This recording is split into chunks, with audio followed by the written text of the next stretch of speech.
So thanks for making time to join. Kuzai, Faren, again, Mwaka, Lenny, and team, thanks for putting this together. I think it's a relevant conversation to always have for SMEs that are working in our ecosystem.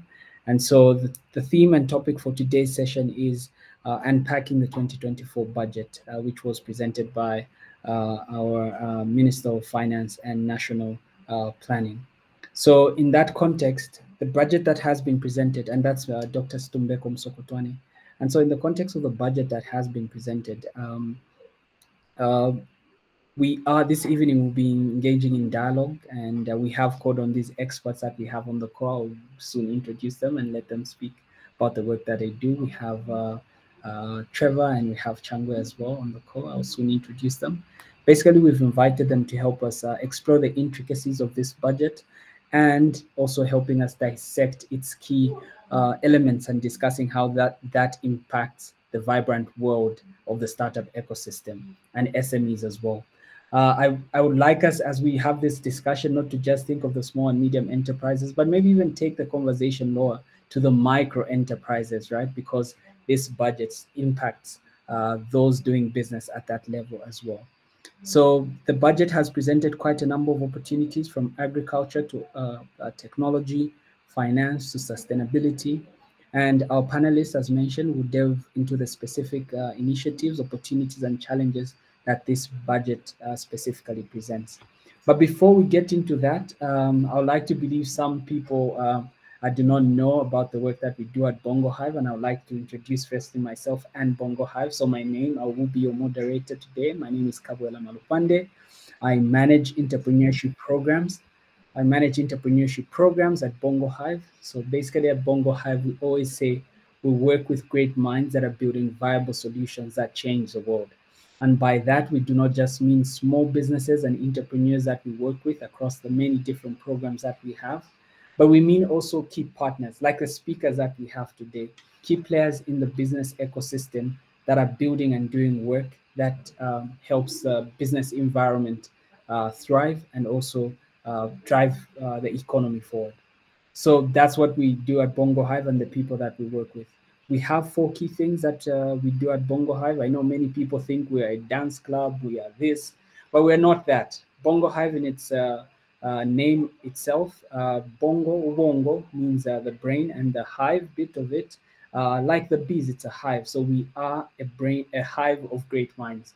And we have 4 key roles that we take most of our partners through. Firstly, it's knowledge roles where the entrepreneurship department falls, and there we help small businesses at a very early stage, an idea stage, to build products and services that their customers love. We also have a tech team, an innovation team, and they provide tech and innovation consulting where we work with small businesses and larger corporations. And what we do there is we help these corporates and businesses create an innovative culture within their organizations and come up with products that are relevant for the markets in which they serve. Then the third bit is our co-working space. At Bongo Hive, we do offer affordable co-working space to all small businesses that we work with. So please look at our social media platforms and find out more about our co-working rates and find yourself at the Hive of Great Minds. And the last bit that we have been working on is we acknowledge the difficulty and challenge of raising finance for small businesses. And Bongo Hive is currently building and working on a fund for Bongo Hive Ventures that will enable us to make investments in the startups and small businesses that we work with. So coming back to our session, without further ado, I'd like us to just quickly get into the discussion of the day, and I'm super excited about this. I think oftentimes we hear of the budget being presented and lots of conversation happening, but it's necessary that as a business ecosystem and environment, we distill it down to how that will be relevant for small businesses in Zambia. So on the call, I have Trevor Hambai. He's a senior managing partner at Development Finance Associates. And I also have Changwe, who's Kamalinga, who's the CFO at GNA, which is the Good Nature Agro. So I'm glad to have you on the call. Trevor, please say hi and introduce yourself, and then move to Changwe. Thank you, Chabuela. Please accept my apology. I try and not have my video on. I usually have very bad network when I'm at home, so I don't want to be lost in the space because of network issues. So Not my a name problem. is Trevor Hambai. Yes, I'm a senior partner with Development Finance Associates. Development Finance Associate is a nonprofit organization that works towards having to increase access to finance for SMEs. And we work with a lot of development partners. We usually like to do work in the background rather than us being in the forefront of having to actually do this. But again, like Bongo Hive, we are also working on trying to find a fund that is going to work towards having to finance the enterprises that we think seriously need the funding that they have been looking for a very long time. I think that is a very quick introduction of who I am. Thank you very much. Thank you so much, Trevor. Yes, for bandwidth, we definitely understand. And we pray Zesco in your area doesn't load shed or any one of the participants is in load shedded so that we stay connected. Changwe, please go ahead. Just quickly introduce yourself and say hi. Okay, I'll introduce myself real quick. I am Changwe Kumalinga, and I am the CFO of Good Nature Agro. Good Nature Agro is a legume seed as well as commodity company, that works with rural smallholder farmers with a mission to get them out of poverty and into the middle class. We're currently working in literally all the provinces, like in Zambia. And we've also, expanded into Malawi and have been there for the last 2 years. So, again, our main goal is to ensure that smallholder farmers, earn more income and to make sure that the rural smallholder farmers have access to great agronomic training, have access to financing, have access to markets as well as markets intelligence, and also quality inputs. So we provide the suite of services, for our rural smallholder farmers, and we are a social enterprise. So I think I will leave that introduction there, and just looking forward to the rest of the discussion. And thank you for the invite. And if you don't mind, I'll also turn off my camera right after this. That's absolutely fine, Changwe. Thank you for your introduction, and congratulations on the progress that you're making at GNA. I'll be happy if you could even give more relevant examples as we have as the discussion is ongoing. Absolutely. So as we begin the conversation, I would like us to firstly remember that we just recently celebrated, we can't forget this because it was just yesterday, our 59th independence, and happy independence to everyone on the call. And so what I would like us to do, Trevor, if you could maybe kick us off, as we reflect on our political independence that we gained in 1964, where are we economically, and what role do SMEs play in bringing the 2024 budget theme, which is unlocking economic potential? So maybe if that could kick us off, where do you think we are right now economically, and what role would the SMEs play in just bringing that theme of the budget to life, which is unlocking economic potential? Thank you, Kabuela. A very interesting question that you've asked. So when I reflect on this, my first obviously thought is around the issue that you've mentioned, that we gained political independence in 1964. But I think it is important that we should have started to realize that what we should have gained was both political and economic independence. Where we stand at the moment is that we do not seem to have a full control of our economy. If you look at the growth trajectory of the country that we've had in the last 59 years, is that we're actually worse off now economically than we were when we started in 64. And that measure is measured by what we call a per capita income, as to how much money we earn as individuals. Basically, what you do is that if you take the national cake and you split it by the number of people that are living in the country, it tells you how much each one of us should technically have. And if you measure this, you find that the position we are now is worse than we were 20 years ago. if you're looking at the economic metrics, is that last year, the country was reclassified from a middle-income country to a low-income country. And what that meant is that it dropped from an average income of around $1,221 to $980 per year as our per capita income. Now, to be classified as a middle-income country, you need to be able to breach the $1,200 mark. And this is why, so even prior to this, we were just a low middle-income country because we're just over the threshold, which threshold goes up to around, I think, $6,000 per capita income. So essentially, as a country, it is very important that we appreciate the fact that we have not attained the goals that we should have been attaining in the best for the best benefit of our nationals. In terms of the contribution of the SME sector, is that if you look at our private sector, is 96% SMEs. And empirical evidence shows that in emerging economies, you find that 4 out of every 5 jobs are created by an SME. You have found in the last few years, a couple of challenges the country is facing is that we have not been able to create employment, the poverty levels have not been reducing, and our cost of living has been going up. The fundamental issue that is speaking to this is also been the virtue of the fact that the SME sector has not been growing at the pace that is strong enough to be able to mitigate these factors. In terms of contribution to our GDP, so if you look at our GDP, yes, it has been contracting. The best GDP we had was, I think, in 2014 when we got to $27 billion. Right now, our GDP is between $22 and $23 billion. What you do find is that the SME sector in this country is contributing barely 7% to the GDP. And this is speaking to the level of value that we are benefiting as Zambians in terms of the economic growth of the country. But if you did an evaluation that they had, is that you find that there are 240 multinational companies in the country that contribute 62% to our GDP. Essentially, 62% of the revenue that we generate is externalized. And this is the challenge that we continue to see within the country in terms of us having to be able to move the country to where it should be, that we need to have the SME sector contribute a greater degree to the GDP. And that is when we'll see the benefits for our people.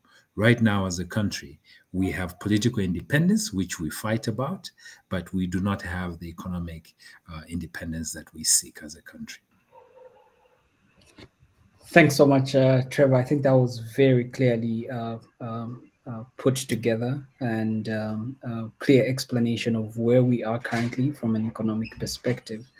And I'm curious to know, Changwe, any thoughts around the conversation that Trevor has brought about, which is we have gained political independence and now we should be striving for economic independence. What are your reflections about that and the role that SMEs would play in that?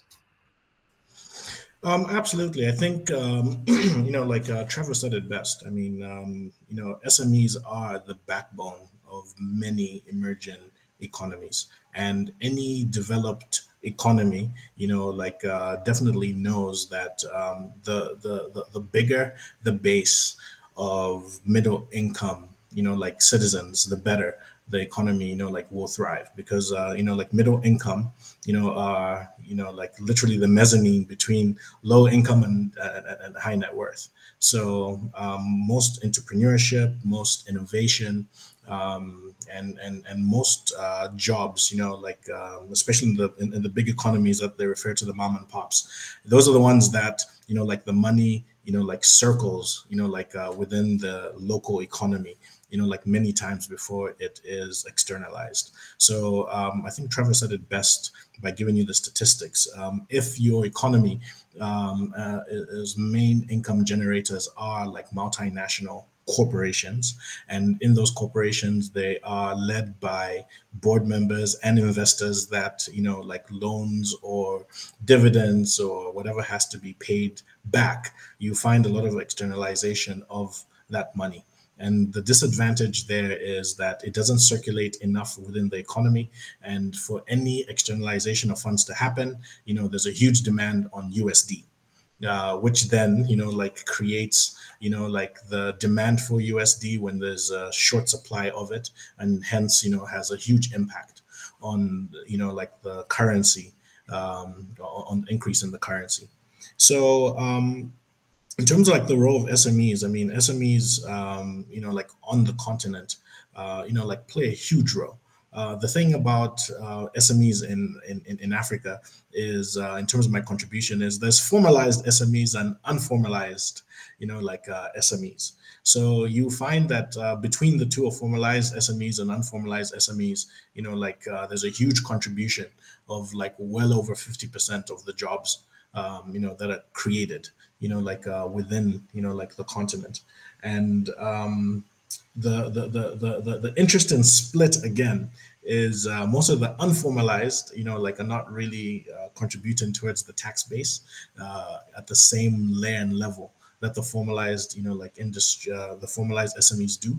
And the other interesting bit is most of the money again is also not filtered through the banking system, which means that you have a lot of unbanked, like SMEs that prefer and use cash as the form of payment, like for goods and for services and for the employees. And sometimes it just doesn't circle back into the larger picture. So I think it's pretty clear that SMEs play like a huge part in the economic growth of literally like any developing or emerging market. And I think that the more we support micro, small, medium enterprises, like the better it is in the form of job creation, the better it is in terms of like keeping the money within the same economy, almost like a circular economy type of approach. And the more we upskill, like the people that run the medium, again, the micro, like small and medium enterprises, the better in terms of them being financial prudent and them being compliant with tax laws and contributing towards the base and literally the growth of the economy. So it's really about the enabling environment that has to be created for the SMEs. Happy to contribute a little bit more later on that, but I think with Trevor's contribution in mind, I think that covers that point. Thanks so much, Changwe. I just for the audience, I don't want us to worry so much because it seems so dark, as though we are heading towards a down trajectory since our economy has been shrinking. And I would like to speak to I would like us to get into the opportunities that the budget presents. But before we do that, Changwe, I wanted to find out. I am aware that GNA, Good Nature Agro. I do not know if you're still a medium enterprise, please correct me, but you were a medium-sized enterprise. And amongst, even in the midst of everything that's broken currently, or the challenges that many small and medium enterprises get to face, you have navigated that space and you're able to scale, not just across the country, but to a different country as well. How has that journey been for you, and how have you been able to navigate some of the hurdles that are on the way for SMEs? It's been an interesting journey. I mean, Good Nature Agro was founded in 2014. And, for those listening in, we're headquartered in Chipata, East Africa, where basically I'm logging in on this call from. So in the 9 years, close to 10-year celebration, I mean, we've been through the valleys and, and the mountaintops, and we literally started as a startup. I want to create that picture for you. Started with 40 farmers, that believed in the vision, believed in Good Nature Agro and the value that we're trying to bring to them in terms of products and services.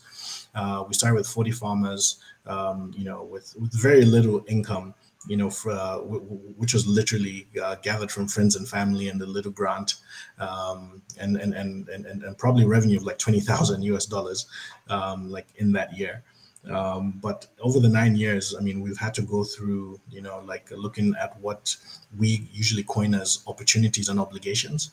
Opportunities in the sense that, like where we found pockets of growth 9 years ago, talking about, legume seeds. It wasn't like a sexy thing or like an attractive thing to talk about, because 9 years ago, like the price of soya was really low, because we just doing soybeans, groundnuts, cowpeas, and beans, and the market wasn't extremely formalized. So the journey has been that we have been able, like through growing the team and growing the team with the right skill set and people, really using a human-centered design approach in listening to the farmers and answering the questions and needs and concerns of those farmers.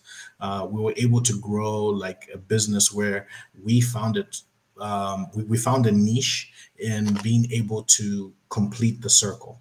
And for us, completing the circle meant that, one, being a seed company, providing the quality inputs, then providing the training, and then providing financing, because that was the biggest need for the farmers. And then the offtake market, it just really answered all the questions that the farmers were had hurdles in for and in the rural areas.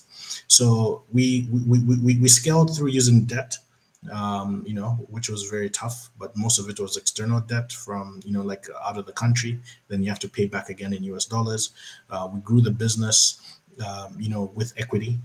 We did an equity raise in a successful equity raise in 2020. We raised about $2.1 million that helped boost the operations of the company. We just finished closing, Series B last week, where we successfully raised $8.5 million again. That's an equity injection into the business. And again, from moving from 20,000, 20,000 USD in terms of revenue 2014 to like 9.8 million last year. I mean, that's a huge growth. But again, it comes without, without saying that there's a lot of hard work. There's a lot of, looking at opportunities and obligations for farmers, working as a team, all hands approach, human-centered design approach, working with your farmers and making sure that the farmers don't get the shortest end of the stick. Because as a social enterprise, we've raised farmers' income from 114, net profit per hectare, $114 net profit per hectare to $777 net income per hectare. And this all comes by connecting the farmers to the right offtake market. So it's been tough. As you can imagine, we've gone through so much economically. The dollar's moved one place to the next. The lending rate has moved from one place to the next, always trending upward. But we've had to find ways to survive, and more than that, to thrive. Thanks, Changwe. Wow, that's quite some success at GNA. Again, congratulations. But you touched on something that's quite important and relevant for the conversation. You started out as a startup with just about 40 farmers, and now, please, in case I missed it, how many farmers do you reach right now to date? That's across Zambia and Malawi. Last year we were working with about 16,000 farmers. And 16,000. Yes, but our seed is sold in 5 countries, reaching out to 201,000 customers, which is huge. That's amazing. And speaks to my next question to Trevor. So we have a startup that's starting with about 40 farmers, and now and generating about 20,000 US dollars in revenue in 2014, and to date we're doing about 9 million in revenue. Trevor, before we get to the bright side, from your perspective as well, what's currently broken? You did mention that right now we only have SME contribution to GDP at about 7%. What's broken and what's hindering, or what are some of the hurdles that are preventing SMEs to move from the either micro stage to even growing to multinationals within our economy? Kabwela, that is the elephant in the room, is that we've been asking this question for the last 30 years. But technically, is that the very simple answer is that we have not created an environment conducive enough to be able to drive growth within the SME sector.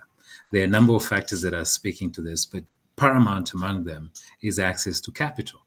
That there are a lot of very good enterprises, like Changwe has mentioned, is that their biggest hurdle has been to be able to find the financing to move to the next level.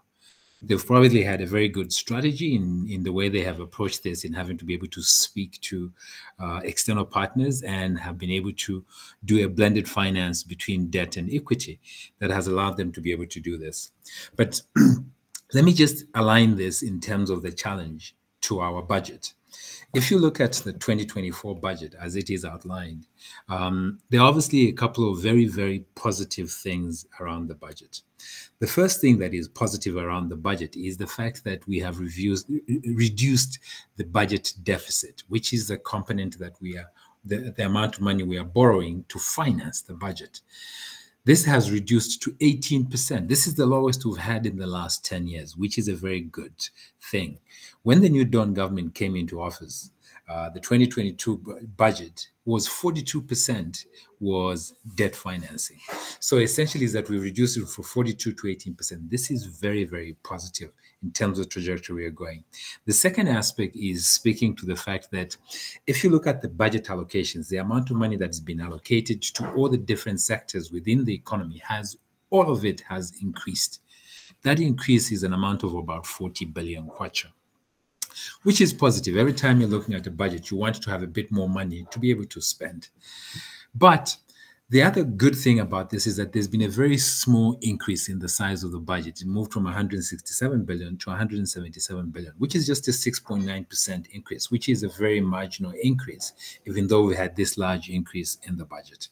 Those are the good aspects around the budget.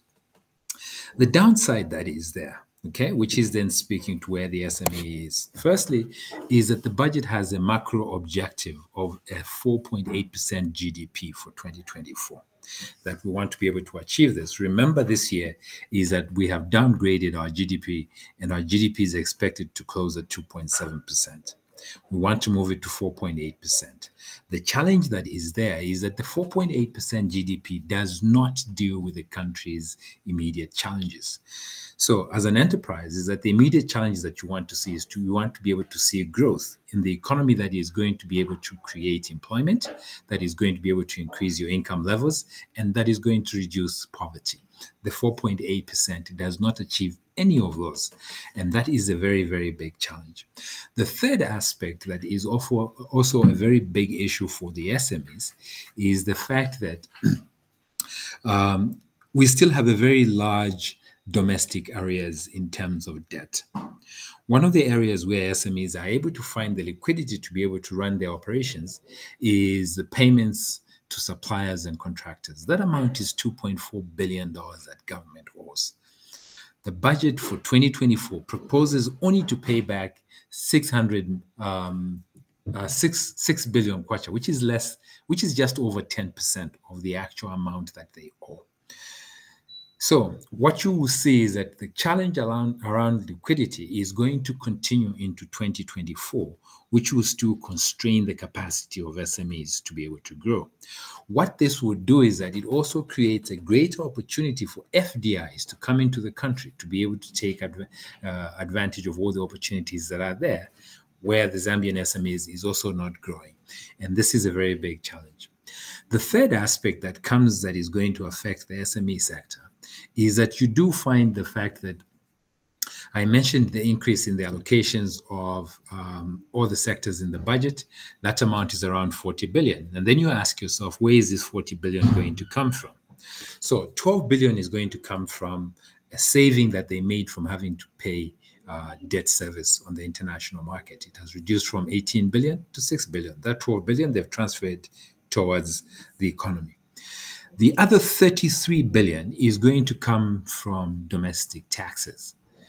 Now, for government to be able to collect 33 billion additional domestic taxes locally without the economy having to grow, the only area it's going to come from is an increased level of compliance.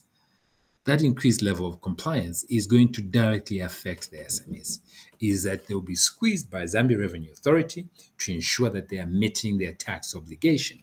And this is something that every enterprise should be aware of in going into 2024, that you want to stay on the right side of the law. The challenge, obviously, that I do see is that we've got an economy that is constrained by the absence of liquidity. There are a lot of SMEs who have not paid their tax obligation, not because they don't want to pay, but because their cash flows have not allowed them to be able to do this. If the payments are delayed in terms of having to go to the SMEs, what usually happens is that the SME will consider the immediate challenges that they must deal with. And those are having to pay their rental, having to put food on their table before they come to the position of having to be able to meet their tax obligation. And by virtue of the fact that this payment they have received has come late, also reduces their profit margins. So essentially, I see this a very basic challenge, which is the access to capital for our SMEs in this country, for them to be able to compete with the external partners. And remember, the external partners, which are FDIs, have got benefits that come with them in terms of investment, which is the tax obligation, the tax holiday for 5 years. Even if you look at the 2024 budget, we are proposing to want to increase copper production from 800,000 to 3 million metric tons, but the budget has only given a provision of 2 billion kwacha as extra income that is going to come from that sector. Most of the money is coming from our private SME sector, and this is going to be a major challenge for our country who do not have access to capital. Thanks, Trevor. Well put together. And you speak of quite a number of important things. And if I got you correctly, there's the finance, the compliance, and also liquidity, which is very necessary for SMEs. When we look at our current landscape, and this is a question that I'll pose to Chango, and I would like you to touch on it, Trevor, later on. Oh, by the way, thanks everybody for joining. Please, if you have a question, just feel free to type it in the chat. We'll take some of the questions later on. But so coming back to my question, Changwe, of finance, compliance, and also liquidity. Right now, when you look at the traditional landscape for raising finance and capital for SMEs, I think the cheapest from a bank, that best offer that you get is at about 3.5% monthly, right? Monthly interest that you will be expecting to pay. And that's the best on the market. And when you look at that, we're talking about cheap interest, the cheapest interest rate being at about 36%, which is quite high, right? And taxing on the SMEs. How have you been able to navigate that finance space, Chango? I do know you did mention debt and other alternatives of finance, but how were you able to either present your organization or present yourself to investors or potential partners that were able to take up the equity and debt, give you the debt that you needed for the business growth? Yeah, that's a very fair question. Listen, the cost of capital is pretty high, especially in Zambia, and that's the beginning point. Like banks in Zambia, operate under the premise of responsible lending. So for the most part, like every bank will want to make sure that, the asset portfolio, and the quality of the assets, like representing the loan, is going to the right company and ensuring that they'll be able to get the money back and ensure that, they make the necessary margins. So number one is the cost of capital is high. I mean, the Zambia policy rate is pretty high. I mean, right now we're like at 10%, meaning that, before a bank can even do anything, it's MPC plus variable, right? Or plus interest. The 10% already takes us into the double digit. Like we need to, and again, we need to understand why that is. There's a monetary policy, like behind that I would love to jump into also, but I think I'll deviate from that for a second. So, in pointing at, how SMEs, like able to do it. I mean, the conditions at which an SME gets a loan versus a commercial business and or corporate are completely different. A corporate is a price giver, it's either take my business or I'll go elsewhere. And an SME is a price taker. There's very little wiggle room for you to negotiate. And to be quite frank, we don't really have the proper support system, yet, to support the micro fins. To provide support the micro enterprises, because most of the loan-in system in Zambia, or the financing system in Zambia, is collateralized. If you ask the banks, they'll tell you, "Oh, we don't lend on collateral." But the truth is, it's taken as part of the security, right? And even if you talk about like, well, the government has made provision, which they have, in this national budget, to increase the, the funding allocated to, the CEC, where citizens and businesses can go and borrow, or to look at the Zambia credit, guarantee scheme, where the provision is moved from 150 million to 240 million, which is great, But at the same time, we have to look at the thresholds. What are the thresholds for an SME or an MSME, to qualify for that? If you look at the usage, on the Zambia credit guarantee scheme, I mean, for 2023, they allocated 150 million, but only 30 million has been utilized, and we're in October. What does that tell you? Number one is, how is it being structured? How is it being done? To allow, MSMEs to benefit from it. It does, number one, is being facilitated through the banks, and there's an upfront fee of between 3 to 5%, that a bank has to pay upfront, and whether that loan is utilized or not, those are the T's and C's in order for, the banks to get access to that, Zambia credit guarantee scheme. So what does that mean? It means that already I talked to you about the MPC rate, right? Which is already at 10%. And then you've got an interest rate that they tag on top of that. And then on top of that, they're going to want to recover, that fee that they paid for the Zambia credit guarantee scheme, right? And they would add and tag on again that extra 4%, which takes you into the upper 20 to the lower 30%, interest rate for micro, MSMEs. So to bring it back to Good Nature Agro, I mean, one of the things that has worked in our favor is having a good set of investors that serve as a good support, and these investors being Debt Stack. We've been very fortunate to have impact investing coming in from up of the country. I mean, if I was to give you even an example, over the 9 years, we're talking well over probably 20 million USD, in terms of Debt Stack, coming in from either bridge financing or, income for, COGS and crop buyback from our farmers.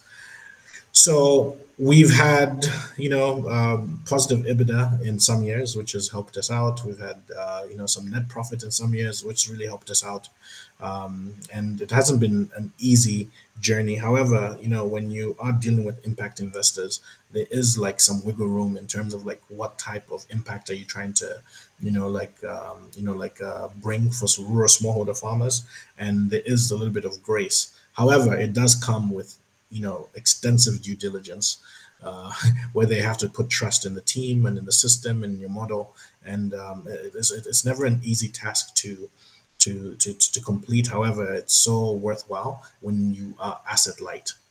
But bringing it back to the local banks, I think over time I have seen a shift in mentality and attitude, in which some guarantees, from international organizations like the IFC or the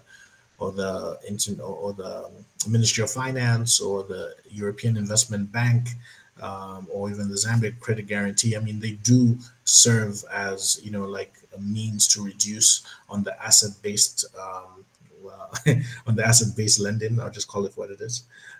So we have been fortunate, I think, in just highlighting our financial projections, getting the right positive IBDAs and net incomes that have really helped us to get, the layer of support that we, have been able to do now. We don't take it for granted, knowing that there's so many other organizations that have amazing business models and just brilliant ideas that could really, help, generate jobs and stuff. But unfortunately, I think we just need to have like a proper angel investing layer that comes in before we start to get into, like the banks and angel investors that really can help startups, and impact investors that can really, like support and be light on the financing, and also, have the banks come on board with making it easier for SMEs to get financing. Absolutely. Thanks for that, Changwe. So you spoke about the price givers and the price takers, right? And the SMEs being the price takers and them carrying a lot more risk. Hence the need for them to be a lot more innovative towards exploring different types of finance. Trevor, so according to the budget, CEEC, the Citizen Economic and Empowerment Commission, reported that they had disbursed about 660 million kwacha to about 77,000 beneficiaries. What other opportunities are we seeing in terms of finance within the budget that the SMEs could possibly be looking at, and how can they access some of those opportunities or see some of those opportunities in the finance space?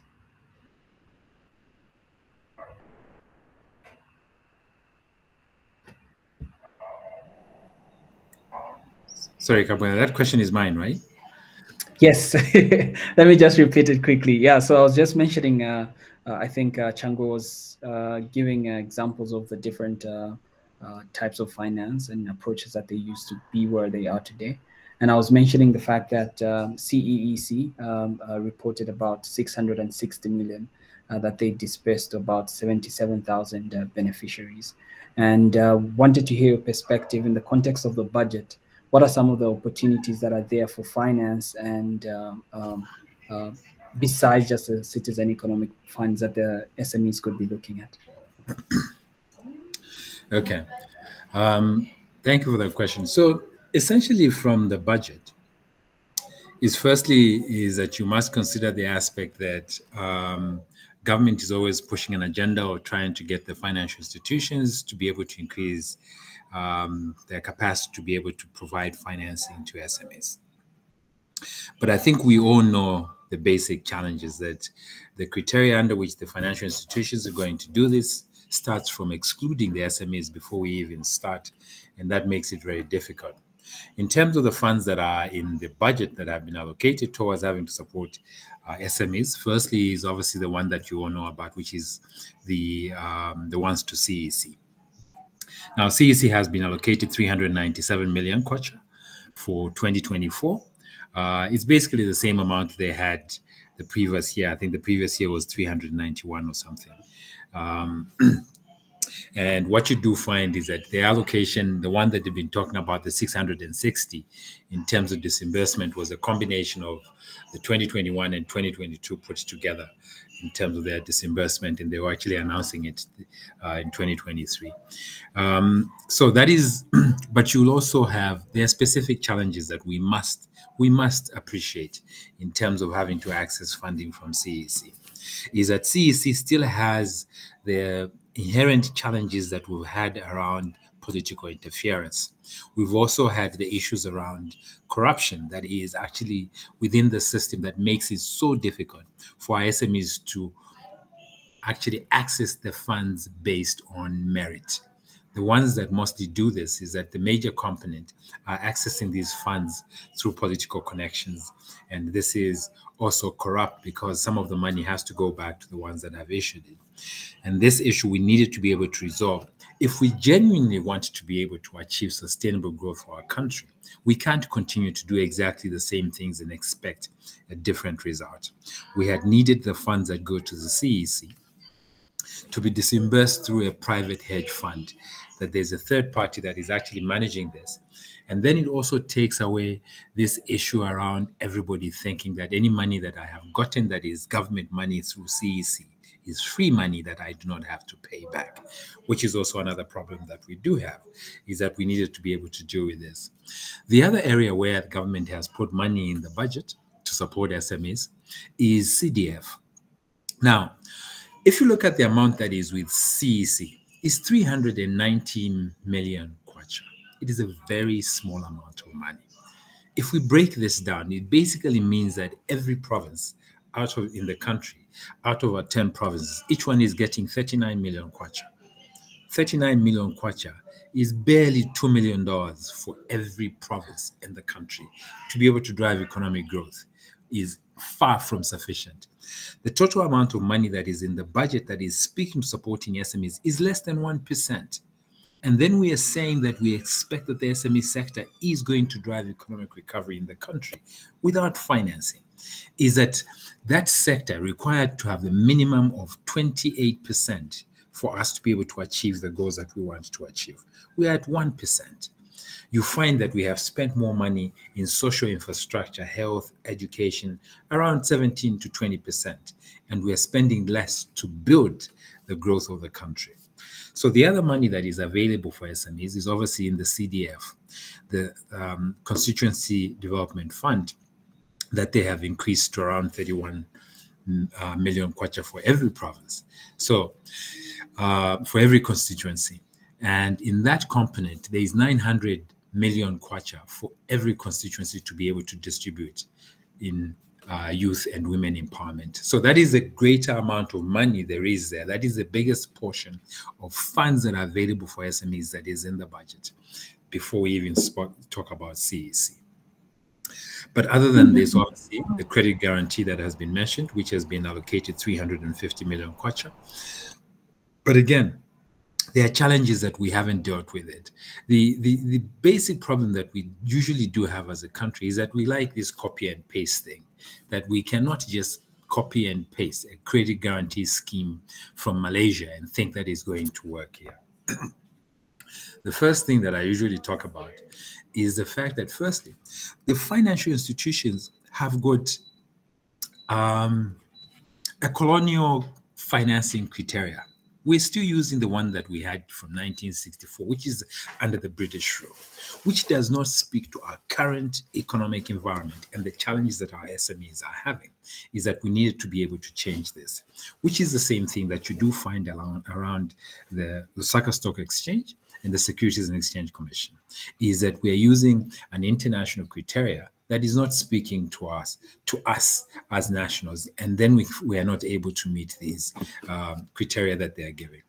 The guarantee fund requires to be changed because, technically speaking, the financial institutions already have security over the funds that they are going to loan you. When you do get a loan, there's already a 3% that you pay for insurance cover if you do not pay back that loan. So essentially, the bank already is covered in that area.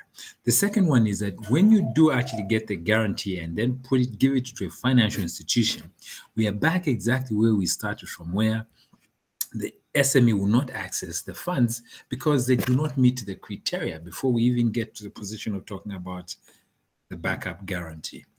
So outside that, the only other areas that create opportunities for the SMEs is obviously the areas where there will be specific development within the country. So if you look at infrastructure, there's been a lot of resources that have been allocated towards having to build, finalize the construction of particular aerodromes, which are the small airports. There's also money that has been allocated towards having to finish specific schools that were under construction. And there's also issues around road construction. There's 5.6 billion that is going towards road construction. This creates opportunities for subcontract to SMEs. There are specific benefits that have been announced within the budget that are speaking to benefits in tourism in terms of concessions that they're going to be giving. In the agriculture sector, there's a specific one that is going to the cotton industry. It obviously is a very limited sector, but that is also an opportunity that it creates.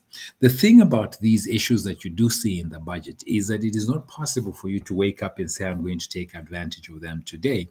Is that it takes time for you to position yourself to be in a place where you'll be able to take advantage of this. And usually it is over a period of time. The ones that know how to exploit this have already been in that space for some time before they take advantage. But it does create a lot of opportunities for SMEs in the country. especially if you look at the issues around the marketing area in terms of having to grow the economy, is that where the Zambian economy is that it has to start to grow. And you must position yourself as an SME to be part of that growth when that economy starts to grow. There's a lot of potential in the agriculture sector for you to be able to sell primary agriculture goods, processed primary agriculture goods, to be able to export within the region for primary agriculture goods. What you just see right now is, from a global space, is that the price of primary agriculture goods has been escalating due to geopolitical issues that are happening around the globe, especially the Russia-Ukraine war. There are also issues that have still pending around the disruption of global supply chains by COVID. This has changed the dynamics that we need to be able to look inwards to be able to meet these supply demands. And these present very, very big opportunities for SMEs if they position themselves. Thanks, Trevor. I have to catch my breath and just digest everything that you've shared. But again, very useful and very insightful. So I think you've also mentioned another thing that was leading to the next question, which is some of these big goals that the government sets, or budget lines that are set in the national budget. For the SME, it could seem quite far-fetched, right? And for either one of you, Trevor or Changwe, how can the SME, I do know you mentioned that it takes time, but how can the SME translate these big government plans into something that's more digestible and relevant to the SME to position themselves and come up with possible strategies that help them actually actualize some of these opportunities? I'm posing it to either one of you to go for this one. Changwe or Trevor, please. Okay, I'll go first. All right, no problem, Trevor. I'll be right after. Thank you. So the first thing in terms of how do SMEs position themselves to be able to take advantage of this is that you need to understand the trajectory of the economy for you to be able to position yourself. Firstly, I have mentioned the issue around liquidity. So if you look at the liquidity in terms of where the economy is and what the budget is proposing, is that we expect to have the same challenges around liquidity that we had in 2023. This then sets you in a position where you start to position yourself to determine, what do I need to do if I'm going to have the financial liquidity challenge that was there in the previous year? Which is, secondly, then you'll be thinking about, if I'm going to do this, operate as a business, I might be wanting to be able to bring in external partners who are going to bring in external capital, which is cheaper, because then you're taking away that risk that is being posed by the fact that capital is still going to be expensive, is the first one. The second one is the fact that, so I always say this, as an enterprise, your potential for you to be able to make money lies in the challenges that the economy is facing. So if we were able to solve all these challenges that we do have in the economy, the opportunity for you to make money actually reduces. The margins actually contract. So essentially, while we have these challenges, they all present an opportunity to be able to make money, which is the external factors around the expensive primary agriculture goods create a potential for local production. But it needs to obviously to have the fact that you are meeting the right quality of product. You can also consolidate this product, and then you can be able to take this product to market. So there is an opportunity that is there indefinitely, because this also applies to the regional market as well in terms of the primary agriculture goods. One of the things that I always seem to see is that if you look around, every time there's a shortage of maize within the Southern African region, Zambia is the country that supplies this. But we always seem to shoot ourselves in the foot that everywhere where that opportunity presents itself, we have got government regulations that make it impossible for SMEs to be able to do this in terms of exporting the product, which is what you see around maize, which is what you see around mukula. But those are the specific products that are speaking to us being able to drive export diversification, moving away from copper exports. And this is the easiest ones where we're supposed to start from. We're still kill ourselves because we start having to throw political issues. The challenge that I think that we must be able to face is that government must walk away from having to be able to be part of the business space. They have got no business being in business.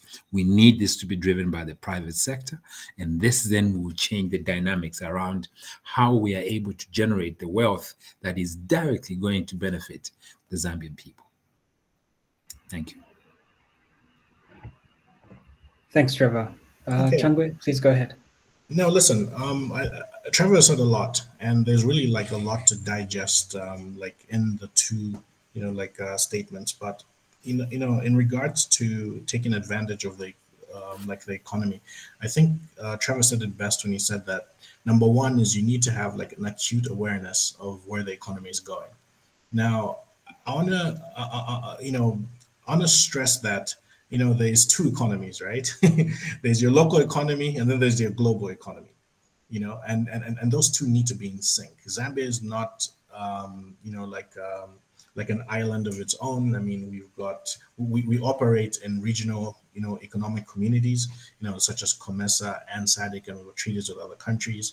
But we need to just be aware of like what's affecting like the global economy, and in and among those things, like what's the impact on the local economy. So the thing is this, right? And I want to dial back like 3 steps, because I just want you to imagine that you are an SME trying to make a decision, and like you're listening to the national budget, and you're an entrepreneur, and you can look at things, you can literally move in any direction. Number one is you need to understand, like, okay, fine, this budget is being issued in October of 2023, and it's speaking into changes that will happen in 2024, which means that it's happening within a year where there's already an operating budget, correct? And like, what was the theme, or what is the theme of the 2023 budget? The theme is stimulating economic growth for improved livelihoods, right? Now you need to ask yourself, like, okay, fine, like in 2023, as this new budget is being, like proclaimed, like, has economic growth been stimulated in 2023? And then that's part of the theme, the first part of the question of the theme. The second part is, has it improved livelihoods, right? So, and then you have to think like, okay, fine, like the Ministry of Finance and the government came together and put together a plan and a vision for 2024. And in 2024, they've got this theme of unlocking economic potential. Now, and trust me, I'll land the plane, right? What I'm trying to say here is, what were the circumstances from a government point of view that led them to come up with a theme of unlocking economic potential? And, like, what are some of those key things that, we as entrepreneurs or micro, small, medium enterprises can be thinking about?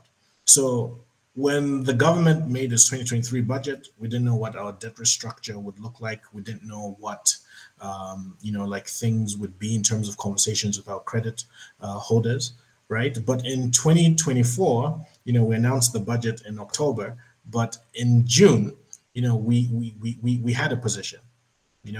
We had a position in which, like the Zambian government did make an agreement, with our official creditors, like in Paris, and we knew the $6.3 billion debt, would be restructured in lower interest rate, like payments, like a payment grace window, as well as, like prolonged tenure to repay. So,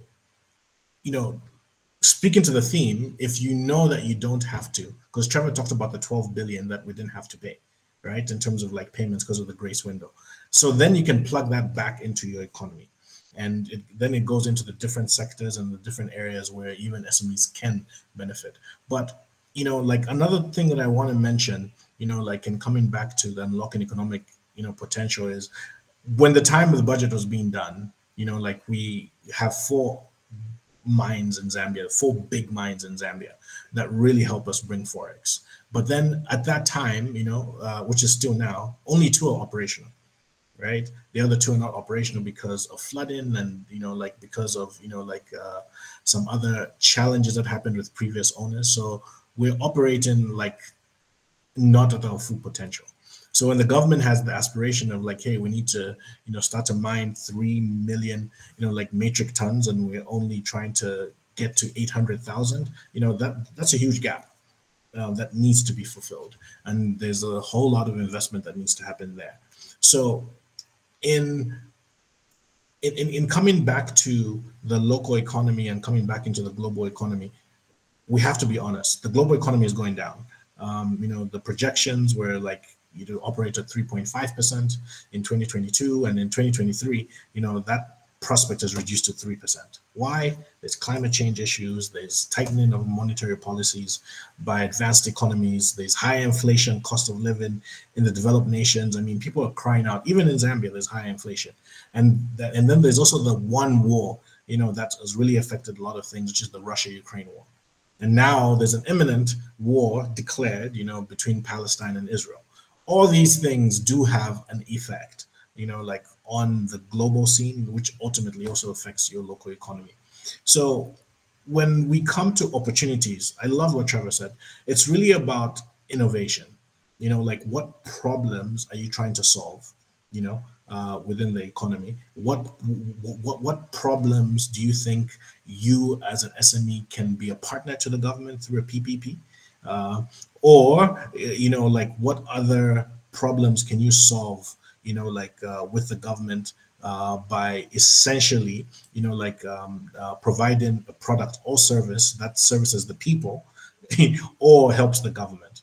So like when I look at the budget, right, and I look at the functions, and I look at where's the government putting the most money, like the first one is general and public services, and then when you start to think like, okay, like when you break that down, where are the opportunities? And when you think about the second biggest piece, like being economic affairs, where we find ag, where we find manufacturing, where we find commerce, and all these other things, then it starts to open up your mind. Like, okay, like government is putting the most money on their budget and the piece of the pie, they're putting in certain areas, which means that most likely, there's opportunities for micro and small, medium enterprises, right, to get a piece of that pie than in a space where, like it's very, very little.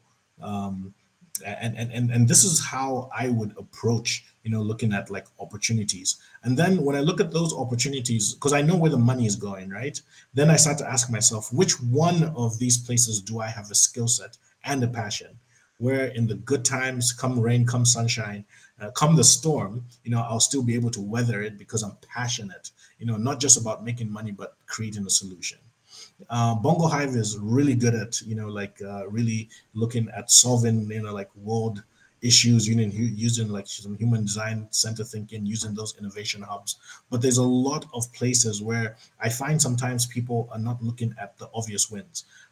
Here's one space that, we should be looking at, we should be looking at, and I think I'll edit that point, is our national budget itself, right, is 177.89 billion kwacha, right? But then within the Zambian economy, you've got mobile money transactions, that are well over, 200 billion kwacha, which means that you've got transactions happening in the economy, to the tune of 200 billion kwacha, a 38% increase from the previous year. What does that tell you? That tells you that, okay, yeah, the mobile money space is, is happening and growing, but as a micro SME, is this a place where you can participate in? Can you find your place within that ecosystem? There's a lot of e-commerce, a lot of transactions happening. Can you work on the farmer payment system to help pay rural farmers? Again, using the the MNOs, but again, finding yourself in the piece of that puzzle. So I feel like that's just one example. There's so many gaps, like within the economy where we can be very intentional as micro, small medium enterprise. And I think it's really, the onus is up to us to find our skill set, and to build the right teams, and make sure that, you know, like, we're able to capitalize on that. There's so many roads being built. We know there's a government policy of 20%, you know, for subcontracting. You know, are you going to take the time to register with the NCC? Are you going to take the time to learn and speak to engineers and create a team and start to bid for some of these things? Because you can do them on national level, you know, through the road development agency, or you can do it on a local level with CDF.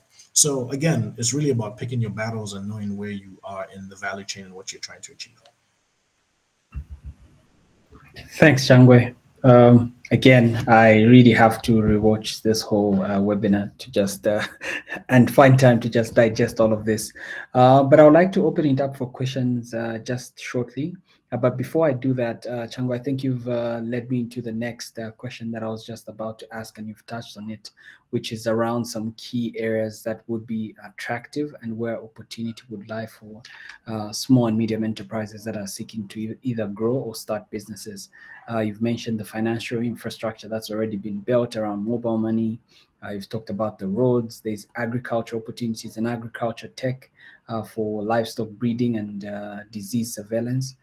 Trevor, are there any key sectors, it could be 3, 5, 10, 20, that you could maybe share that SMEs could focus on based on the budget that has been presented? Even 3 would be great. So, Gabriela, the first thing I always talk about in terms of areas of focus for SMEs, if you want to be able to start a business, it is not about the sector. It is always about where your passion lies as an entrepreneur. Is that this is the business that you want to be able to develop. And that is the first aspect, that you being able to drive a business agenda, that you want to be able to amass wealth, is that this must be your passion. Because when you do fail at a particular point, the only thing that will keep you going is your inner passion for the business and the belief that you do have. So it's not about what the next guy is doing or what is the sector that is looking into development. But if you're looking at having to be able to create a strategy in terms of the sectors, is that you must be looking at where the growth has been coming from. Prior to this, the biggest sector that we had in our economy that was contributing towards the economy was the mining sector. This has dropped. So now you find that ICT is actually contributing a greater, other than the financial sector, is contributing a greater portion to the GDP. But one of the areas that is also very evident within the GDP is wholesale and retail trade. Is that we are a trading company. 20% now, almost 20% of our GDP is in that area. But as a country, this is the area that we need to be able to change in terms of having to reduce how much we are dependent on imports, because this is where our pressure is coming from in terms of the high cost of living. Our high cost of living is being driven by the pressure that is there on the exchange rate.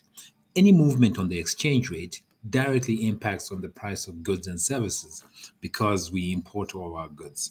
So essentially, this is where, if I was looking for an opportunity as an enterprise, is what product do I need to be able to find that is speaking to import substitution, as long as you're able to meet the quality, because that import substitution is the one that is speaking to putting pressure on our economy, but that is where the potential is, 20% of our economy. But the 3 areas that you obviously must be looking at is whatever you're going to do is that you must have ICT in there. You must have obviously the issue around the financial market is a major player in here. And we've seen obviously the comeback around the construction industry. And I think those are the key ones that I do see at the moment. Thanks so much, Trevor, for that. Just a quick recap. Passion first, sector follows later, and then also wholesale and retail trade, them being large contributors to our GDP. Import substitution could be also an opportunity. Changwe, any contribution before we quickly, just a quick contribution before we quickly open it up for questions? Yes, I'm very biased towards agriculture. You know, like, being in this industry, I can tell you one thing: when agriculture goes wrong, everything goes wrong. And everything goes wrong because if you don't eat, you can't operate. It's very, very simple. It's as simple as that. and that's why they call it food security. So like in looking at the agricultural space, I mean, just to dial back, like from as far back as like 2016, like agriculture used to contribute about 11%, like of GDP, and now in 2022, we're in a place where agriculture is only contributing, like 3.04%, like of GDP, right? And there's definitely a mismatch because when you look at the amount that is being contributed from like a FISIP point of view, and like FISIP is going to change its nature in 2024, like the contributions have been going up. But what have been the factors? Some of the factors are climate change. So when I come to agriculture, there's so much scope, because I feel like if we were to, if I was looking at it from a point of, like GDP contribution, and, one of the quickest ways, like to work with government to change policies, also when other countries are struggling and we are taking advantage, I feel like there's so much scope in finding ways to improve productivity, which could be one sub of agriculture. Another part could be on the agronomic training and support. And I think the other part could be financing. When you have a continent whose average age is 19.7 years old, that's a big appetite, by the way.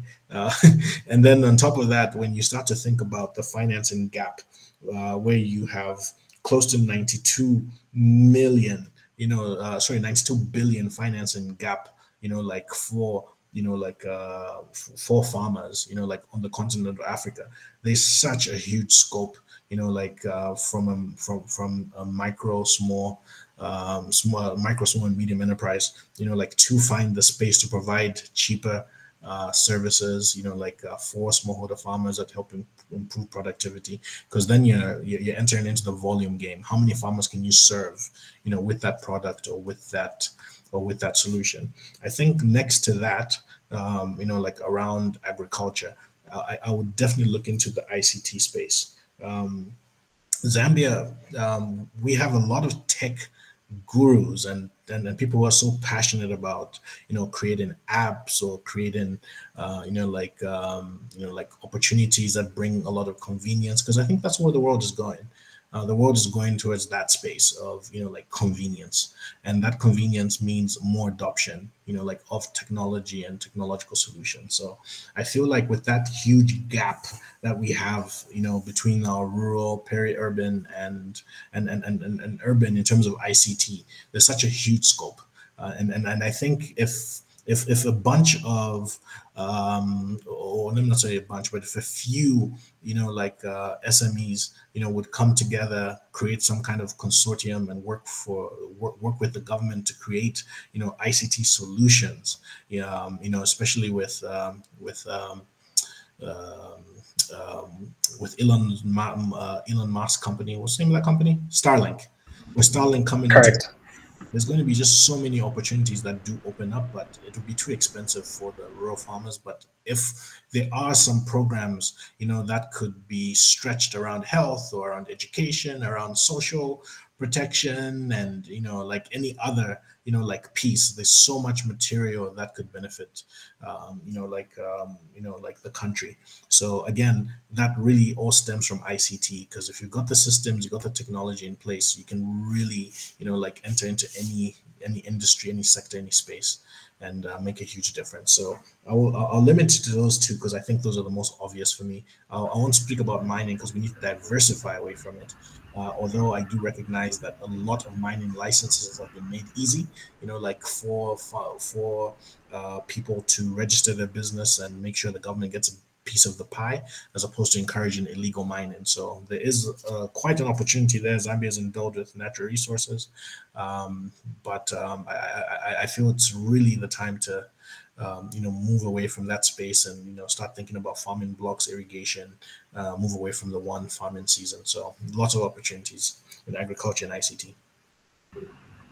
Thank you so much, Changwe. Again, our Agman, agriculture man, highlighting the opportunities in agriculture for not just production, but also the use of technology to come up with services that not only create convenience but also opportunity for the millions of farmers that are operating in that sector.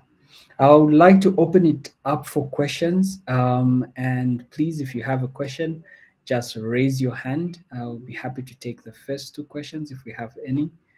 Just kindly raise your hand and you can unmute yourself with your question. Do we have any questions? Kindly just raise your hand.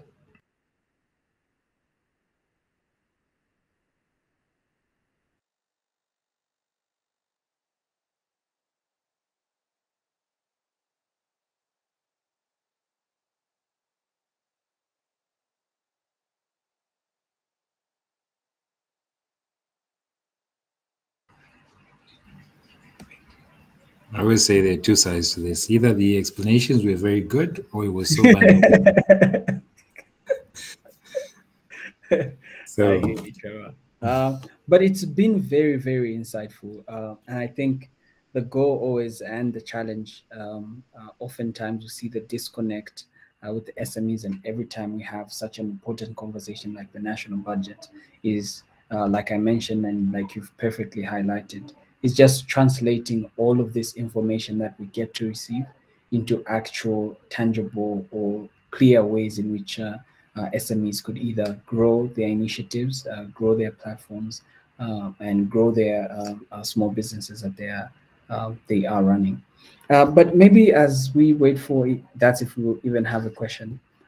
Trevor, you spoke of government regulation getting in the way, and that the government has no business doing business. And speaking to, I think, the broader idea that maybe government should focus more on creating an enabling environment and letting businesses thrive. Could you maybe speak a bit more to that for our audience? okay, Cabrera. Firstly, you remember the challenge that allows us to be able to speak to this is the issue around what incentives government is providing for foreign direct investors. The foreign direct investors that are coming into the country have been given an incentive to be able to come into the country. So there's something that you're offering them for them to be able to do this, is that we are asking for the same equal treatment for our local enterprises. What you do find, generally speaking, around the SME sector is that the informal sector is actually bigger than the formal sector of our SME sector. So I think there are around 3.8 million farmers, small-scale farmers. Now, what you needed to do is to be able to create an environment that allows for these farmers to become formal. For them to become formal is that you must give them incentives. You cannot just ask them to register as a business for the purpose of them having to pay tax. There's no reason I should register to pay tax. You must give me an incentive to be able to make it attractive. The foreign direct investors are given the incentive that if they do invest this amount of money into the country, they'll have a 5-year tax holiday where they're not paying any tax on the profits that they generate, which is what we expect to be given to locals as well. And when we do this, remember is that there are specific benefits that come. When an investor comes, they are investing from a macro level, very large projects. Our SMEs actually invest at the grassroots level, where they are in touch with the poorest of the poor in terms of business that they're doing. And that is where we need to be able to drive economic growth, because that is where our greatest challenge is. What Good Nature Agro is doing, I think they understand that principle very, very well, in the essence that they are speaking with the poorest of the poor. And when you talk about having to increase their income levels from $120 or something to $700, is that this is exactly what we need to do, but we need to do this in large numbers, that we are lifting a large number of people out of poverty. And I think this is so important, that conducive business environment must be created by government, by them putting the right policies in place around tax, around financial incentives, access to capital, and then obviously access to market. Thanks so much for that, Trevor. I think I totally agree. The gap between formalized SMEs, small and medium enterprises, and those informal is quite broad. And if the only incentive or objective is that we formalize so that we get to collect taxes from these businesses, I think that is not attractive enough and will not help us achieve what we're trying to achieve, which is creating a formal space in which SMEs operate. Changwe, again, I would like you to touch deeper on something that you mentioned. So we have, there was a point, I think that was it 2016 that you mentioned, when the contribution of agriculture to GDP was about 16%, and we're looking at about 3% currently. What has been the cause of that, and how's the budget speaking towards possibly even growing that contribution in 2024? Yeah, sure thing. And again, in 2016, it's about 11% contribution, not 16. Oh, 11. Yes. Yes. I mean, climate change has been like a huge factor. I mean, there's been so many conversations around, like climate change and the impact of that. There's been conversations around, like the seed varieties, like that we do offer, like are they more disease and more climate resistant, like edging up to, like the changes that are happening. I mean, some of the climate changes effects, like in Malawi, were floods, where your whole fields are flooded and people are displaced.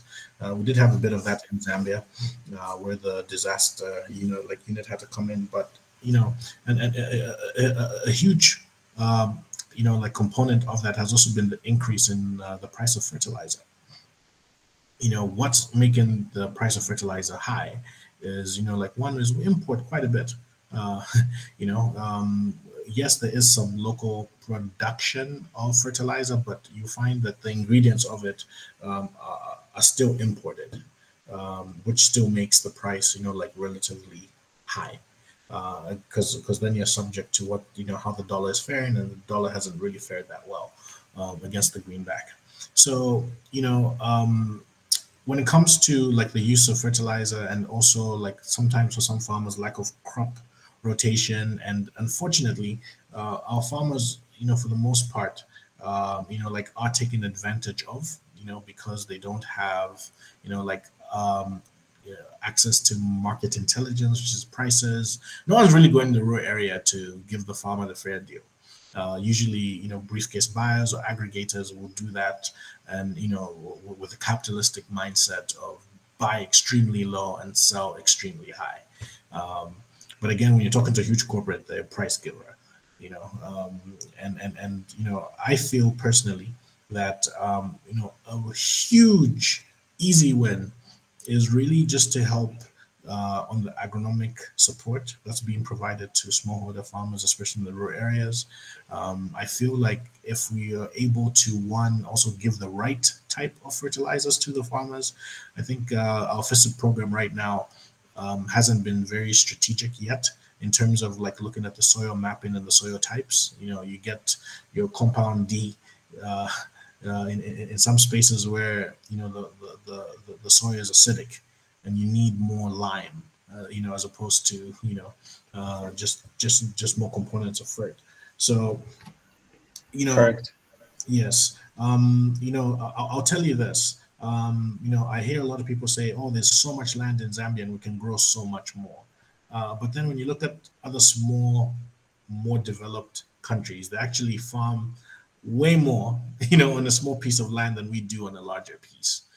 So what are the things that are preventing that? Because I feel like, Trevor can do the math, but real quick, you can really double your contribution to GDP, and like really help balance the book, in terms of budget deficit, by just being intentional on what type of investments are being done, within agriculture. I feel like the government is slowly turning to that, but I think the wheel's turning a little bit too slow.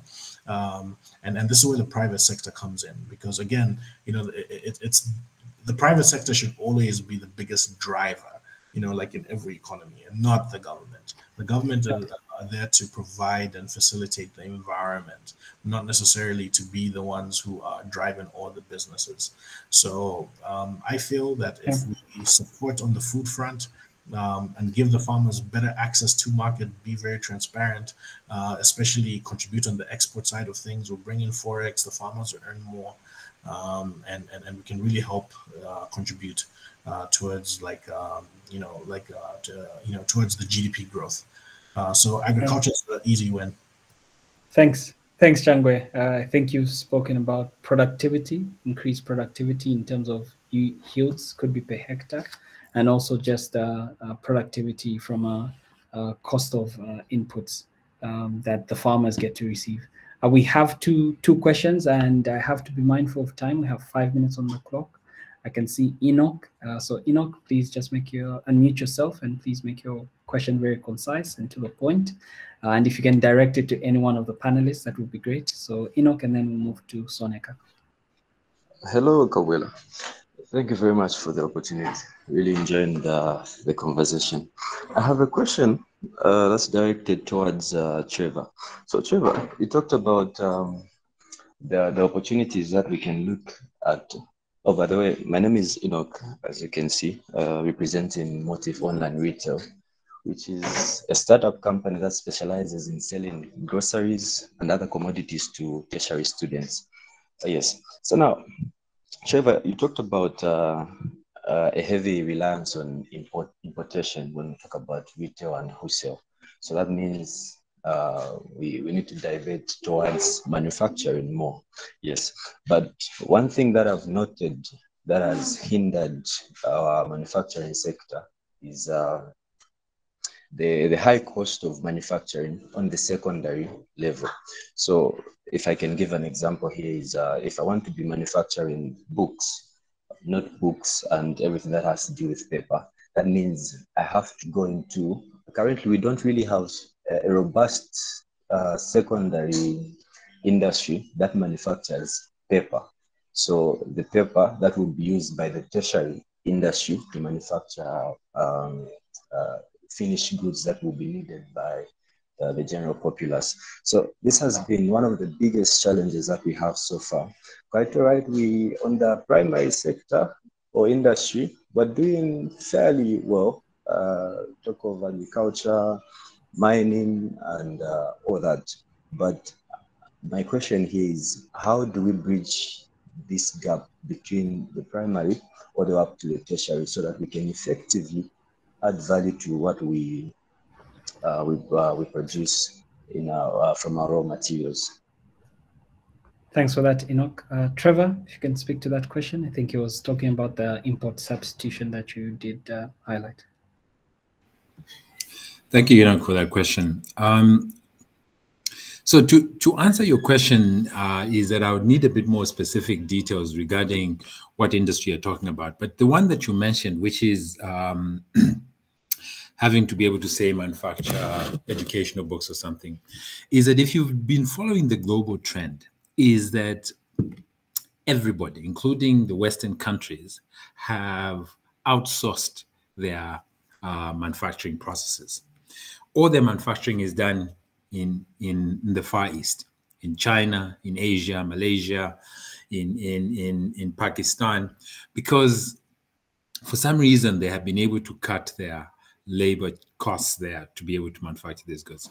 So if you're thinking about this, I think you have seen there are also a number of companies who are local, who are manufacturing specific products that are having to have their packaging being manufactured in China and just brought in for them to be able to fill that packaging.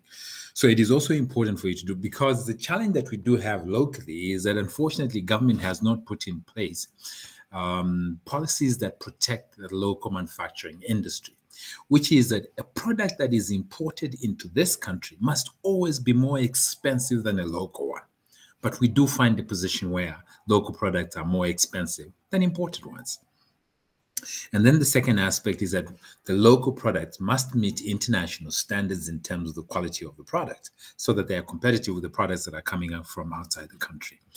Now, to be able to do this, is that government needed to put a tax that is prohibitive, that if you want an imported product, that product is a luxury if it's locally produced. We haven't done this. And this has created a situation where manufacturing is very, very uncompetitive locally. But essentially is that if you're looking at having to do this, is that you must also look at the options of having to be able to outsource your production process. And then you're just putting the final product in terms of consolidation. I know somebody who's working on having to do a company to manufacture vet drugs, but they're going to have to get these vet drugs done in China. They're only packaging them here to be able to speak to the local market. Thank you. Thanks so much, Trevor, for that. I can see we're already at 20 hours, which is our time to close. Please, I would just ask our speakers if we could just spare 5 minutes to take the last question from Sonika, and then we'll close. And thanks, everybody, for still staying on. So, Sonika, please just, Sonika, you could just unmute yourself. Please make your question very short. Hi, good evening. Can everyone hear me? Yes, loud and clear. All right, thank you. First, apologies. There might be a small person making noise in the background. So I have two questions, but they're short. The first one is to Trevor. Given the, let's say, adverse conditions that SMEs face in Zambia due to taxation and policies by the government, is there any, let's say, practical solution for SMEs? Like, where can we start to try and get this changed? Or is it simply a case of we have to endure until the economy starts picking up again? So that's my question for Trevor. My question for Changwe is, given what you know now about financing, you said you mostly use debt financing. I'm also in the agriculture sector. I grow summer cut flowers.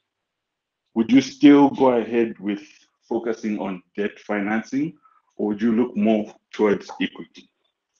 Given what you've been through, going through the whole debt and the equity financing procedures. That's my questions. Thank you. Thanks so much, Sonika. Maybe we could start with Changwe and then we'll move to Trevor around tax and practical ways for SMEs. Yeah, sure thing. And Sonika, I don't think we would have done anything differently. We did, we did make the best decisions at the time with the resources that we had. Not really being asset heavy made it very difficult for us to raise money locally. Because you would find that the thresholds that the banks would be asking around collateralization were beyond, like what we had, and and maybe the ask based on them using our collateral, at a haircut, 30% to 50% haircut, just didn't meet our working capital requirement. So we turned our eyes, ears, and attention to, social impact funders, that were able to give us more favorable terms at the time. But, that was then. We've also grown quite a bit in terms of creating the track record, and now it's become far much easier, like to speak to the banks. There comes a turn in the business where you're chasing the banks, and then there comes a turn where they're chasing you. And it's a good place to be in. However, I feel like there has to be like a real shift around how we treat the backbone of the economy, being SMEs, right? And seeing how we can better support them, so that they can continue to create more jobs and continue to pay into the tax system, and continue to continue to bring in innovation that ultimately leads to manufacturing, that ultimately leads to better quality products in country. So looking at the debt and equity mix, I mean, in terms of like practically it's been like a good split. Sometimes you have to give up equity in order to scale and bring in the money that you don't have to pay back. Sometimes you'd have to use grants to help support your business. Sometimes you don't need money, but you need technical assistance, and the technical assistance does come at a cost that usually is covered by like sometimes the company that's offering the TA. But I can tell you that, like without the debt financing, we wouldn't have grown to where we are. Without the equity we've raised, which is now close to like 10.5 million US dollars, over the last 3 years, like we wouldn't be where we are. And we still have, lots of room to grow. So the equity is important, the debt's important. And if you're in that opportunity where you have to give up some equity in order to bring in the right talent, connections, and to bring in the right, financing, then just make that decision and don't look back. Just make sure you're the right partner. Thanks so much. Thanks, Changwe, for that. Trevor, quickly, if you can address the question on tax. Should SMEs just endure until Christ comes? What's your take there? So, Seneca, firstly is that the fact that we've got these challenges that is where the opportunity for you is for you to be able to exploit the potential to make money.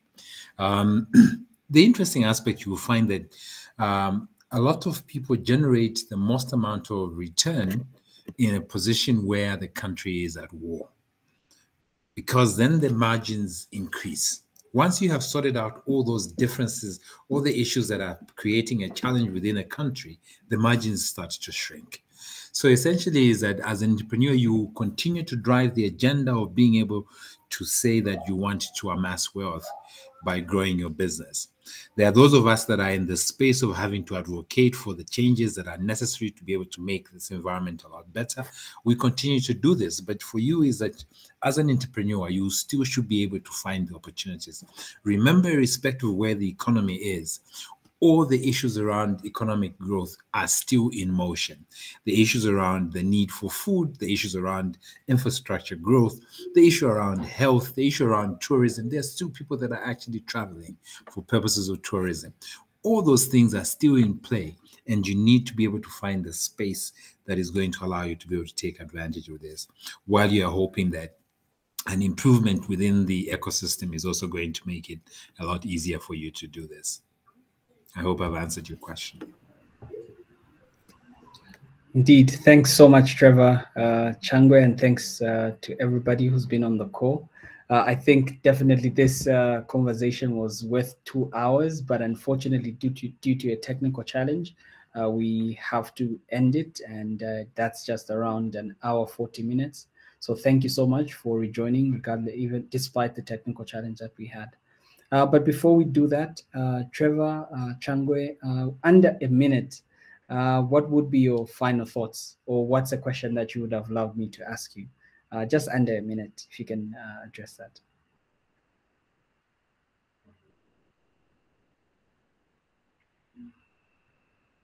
Changwe, we could begin with you, or Trevor. Yes, go ahead, Trevor. I was waiting for Changwe to go first. But... Okay, I'll take the honor there, Trevor. Please do. Yes. No. In terms of a final thought, I'll go back to opportunities and obligations. There's so many opportunities during trying times, and there's so many obligations that need to be met to serve the greater good of the people in terms of economic development, social development. And I feel personally that such kind of conversations are pivotal. They're pivotal in that, we need to understand, where the economy is being driven by our government, and what that means to us as a citizenry. Because you find that other people will be looking and studying your budget and seeing opportunities there more so than the citizens in the country, and that needs to change. The national budget is so important. A theme of it, what it locks or what it doesn't do. Those are conversations that need to happen. I've found a lot of people just focusing on one part of the budget, not all of it, just talking about the pay tax. Oh, that affects me in this way, or the government didn't do this. But then there is a wider conversation that needs to happen around this. In terms of just resilience, there is a lot of, scope still within the CEC, which is, far much easier to get in terms of financing than the bank. And I feel like even the CDF, people just need to learn to understand and see how, they can create opportunities there. The government is so open to public-private partnerships, and they even have an office, where you can go there and learn more information, submit your ideas. And I would really like people to, take advantage of that. It's not like the olden days where you needed to have a connection. I mean, people have walked in and walked out with opportunities. So we just need to look at the opportunities within the difficult times. And I feel like, a lot of investments will come to Zambia, and a lot of, like economic opportunities will unlock. But like Trevor said, we need to treat our local and our own as fair as we do. Like international investors that come into the country. That's my final thought, and thank you for having me. Thank you so much, Changwe. Trevor? Firstly, is just I always love to salute the resilience and determination of our local SMEs in having to be able to work in this environment. It is not a very easy one, but I think we must continue to be able to do this. This is what is going to separate us from either those that are looking for an extra income stream or wanting to actually be entrepreneurs. There's a lot of potential within the country for which SMEs can actually exploit. I understand, yes, there's very specific challenges around having to have the instruments that support this around capital to do this. But the potential is there. And I think it is going to come through in a number of years if we do stay in this space long enough to be able to exploit the potential the country has. So I just want to urge the SMEs to continue having to work in this space and driving the agenda of having to be able to achieve what they want to achieve, even under very difficult conditions. Thank you very much for having me. Thank you, Trevor. Thank you, Changwe, and thank you to our audience. We've come to the end of our session, and I think we've had a great conversation, and I'd really like us to upload, I don't know, the speakers, if you can, virtually, just by your reactions for the golden nuggets of knowledge that they've shared on the session. Unfortunately, we can't take any more hands. Oh, okay, I guess you were trying to upload. But just, yes, thank you so much, Trevor and Changwe. I think you've given quite a deep insight and perspective into the landscape. I think we started with firstly reflecting on the political independence that we've gained and how we should focus more on economic independence. And we've talked to, I think we've talked about the different opportunities that lie across agriculture, technology, mining, and the other different sectors in which the SMEs can focus on. This webinar will be shared onto our social media, on our social media platforms, that's Facebook, LinkedIn, and all other platforms. Please feel free to rewatch. You can rewind the whole conversation and delve deeper into some of the nuggets that were shared. So for now, thank you so much. If you haven't subscribed to the Bongo Hive newsletter, please look out for our newsletter, and you will see a lot more conversations like these happening. Thank you so much, everybody, and have a good night. Have a good night. Take care. Thank you and good night.